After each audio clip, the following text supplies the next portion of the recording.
कई बार मनुष्य के जीवन में ऐसा क्षण आता है जब वह ठहर कर अतीत को देखता है और अतीत की यादों को ही सजोता है, उसे संवारता है और उसमें बसी हुई खुशियों और दर्द को एक बार फिर से जीने का प्रयास करता है। मैं नहीं जानता कि सचिन ने अपने पिता डॉक्टर राजदान जी को अतीत की ओर देखने के लिए कैसे प्रेरित किया या मैं कहूँ आग्रह किया, लेकिन ये सच है कि उस घटना से केवल एक पुस्तक का प्रकाशन ही संभव नहीं हो पाया, बल्कि समाज को एक दुर्लभ सत्य का साक्षी बनने का अवसर भी मिला है। कश्मीर से रातों रात अपनी जड़ों से दूर जाने वालों की अनगिनत कहानियाँ, उनके दर्द को हम सब ने महसूस किया है, लेकिन डॉक्टर राजदान के विस्थापन की लिखित कहानी शायद कम लोगों ने सुनी होगी।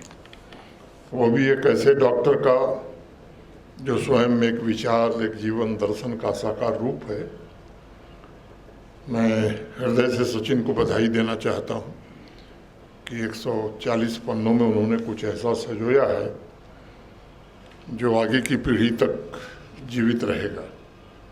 Healer in exile, untold story of doctor Sushil Rajdan के पब्लिकेशन की सचिन, डॉक्टर राजदान, इनके पब्लिशर, परिवार और इनके मित्रों सबको मैं बहुत बहुत बधाई देता हूँ। हम सब जानते हैं डॉक्टर राजदान देश के अग्रणी न्यूरोलॉजिस्ट में से हैं। हेल्थ सेक्टर में उनकी योग्यता प्रामाणिक है, उनका योगदान भी बहुत अतुलनीय है। उनकी ख्याति भी देश के कोने कोने में फैली हुई है, लेकिन मुझे लगता है कि उनका असली परिचय नहीं है और न ही ये शब्द उनके व्यक्तित्व को पूर्णतः व्यक्त कर पाते हैं। उनके व्यक्तित्व को जानने के लिए मुझे लगता है इस पुस्तक को अगर आप पढ़ेंगे और उसमें विशेष रूप से डॉक्टर ए वाहिद के जरिए कहे गए जो शब्द हैं उनको समझना होगा। डॉक्टर सुशील राजदान का स्टेटमेंट है कि आपको रोगी का उपचार एक संपूर्ण व्यक्ति के रूप में करना चाहिए, केवल उसकी बीमारी के रूप में नहीं। कुल 16 शब्दों का स्टेटमेंट है और मुझे लगता है कि ये शब्द उनके सेवा कार्यों के प्रति उनके दृढ़ संकल्प का प्रतीक भी है। ये स्टेटमेंट उस जीवन कार्य का मूल सिद्धांत है जो उन्होंने अपने मरीजों की देखभाल में लगाया है। मैं कल्पना कर सकता हूँ कि शायद जब एक संवेदनशील डॉक्टर के सामने कोई पेशेंट बैठता होगा तब डॉक्टर सिर्फ ट्रीटमेंट के बारे में नहीं सोचता होगा, बल्कि उसका परिवार, उसका संघर्ष, उनकी निःशब्दता, उसकी पीड़ा को भी देखता होगा, समझता होगा। हमारी संस्कृति में कहा गया है कि केन सुख दुखे इति शरीरेण इति, अर्थात सुख दुख किससे होते हैं, वे शरीर से ही होते हैं। शरीर को स्वस्थ रखने के लिए मन का स्वस्थ होना भी बड़ा आवश्यक है और मन का इलाज करने के लिए पेशेंट के साथ गहरा अंतर संबंध स्थापित करना ये उससे भी ज़्यादा जरूरी हो जाता है। डॉक्टर सुशील राजदान के लिए उनके पेशेंट्स के ट्रीटमेंट के साथ गहरा संबंध, उन पेशेंट्स का पारिवारिक और सामाजिक बैकग्राउंड भी आवश्यक रहा है और इसलिए सचिन ने इस पुस्तक में प्रेजेंट शब्द का बार बार इस्तेमाल किया है। किस प्रकार उन्होंने अपनी सचेत उपस्थिति से लोगों के स्वास्थ्य को सुनिश्चित किया है। मैं सचिन के इन शब्दों से सहमत हूँ कि हम एक ऐसे समय में जी रहे हैं जो बड़ी तेज़ी से बदल रहा है और उसका असर हेल्थ सेक्टर पर भी बहुत ज़्यादा पड़ रहा है, ख़ासतौर से टेक्नोलॉजी का। आजकल हेल्थ सेक्टर में बातें हो रही हैं कि आर्टिफिशियल इंटेलिजेंस के टूल्स अब इलाज करेंगे और वो इलाज बड़ा सटीक होगा। अब विचार करिए आप, ये सच है कि टेक्नोलॉजी ने मानवता को बहुत ही मदद दिया है।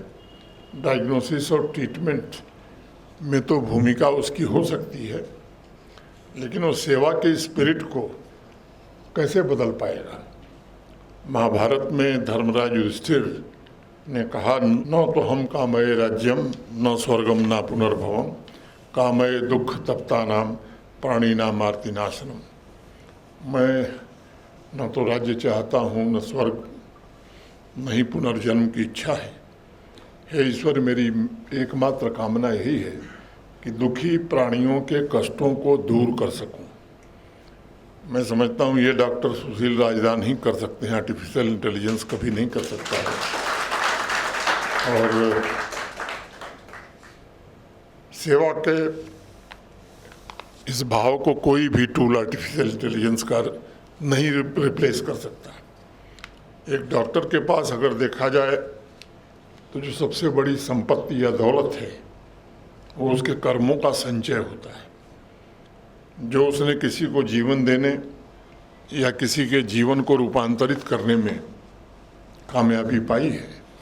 और उस दृष्टिकोण से अगर देखेंगे आप तो डॉक्टर सुशील राजदान ने लाखों जीवन को स्पर्श किया होगा। पूरे समर्पण के भाव से ये सुनिश्चित किया होगा कि उनका मरीज स्वस्थ होकर अपने परिवार की देखभाल करे, समाज और राष्ट्र के विकास में भी योगदान दे। साथ ही मैं मानता हूँ कि इस पुस्तक का लिखा जाना इसलिए भी जरूरी था डॉक्टर साहब, क्योंकि समर्पण के साथ निस्वार्थ सेवा, उसके साथ डॉक्टर सुशील राजदान ने अपनी जड़ों से जो विस्थापन का दर्द सहा है, ये सब एक साथ समाहित होकर के इस पुस्तक में आ सका है। कश्मीर घाटी में आतंकवाद की वजह से कश्मीरी पंडित समुदाय ने नरसंहार और विस्थापन की पहाड़ जैसी पीड़ा झेली है। कल मैं एक कार्यक्रम में था, रेडियो शारदा पर एक पुस्तक लिखी गई है, उसके विमोचन में अनेक लोग यहाँ सभागार में हैं जो कल के कार्यक्रम में भी थे। मैं कह सकता हूँ कि अपनी जड़ों, अपने बने बनाए आशियाने को छोड़ने का कष्ट शब्दों में बयां करना ये कठिन है। मेरा मानना है कि विस्थापन में सिर्फ भूगोल नहीं बल्कि मिजाज, मन और मौसम, स्मृति सब बदल जाता है। डॉक्टर सुशील राजदान ने भी अन्य भाई बहनों की तरह इस दुख को खुद जिया है। अपनी जड़ों को भी पूरी करुणा के साथ अक्षुण्ण, अटूट और जीवंत रखने का प्रयास किया है। अपनी जड़ों से डॉक्टर सुशील राजदान का संबंध उनके जीवन और उनके कार्य में भी स्पष्ट रूप से झलकता है। शायद यही इस पुस्तक का सबसे गहरा संदेश है कि चिकित्सा में और जीवन में डॉक्टर को सबसे खास, सबसे स्पेशल बनाने वाली चीज़ उसके इलाज करने की क्षमता नहीं बल्कि उसकी सेवा, उसकी करुणा और उसकी देखभाल करने की क्षमता होती है। डॉक्टर सुशील राजदान जी के जीवन की कहानी का स्थायी मूल्य हम सबको सिखाता है कि हम स्वयं को दूसरों की निस्वार्थ सेवा के लिए समर्पित करें।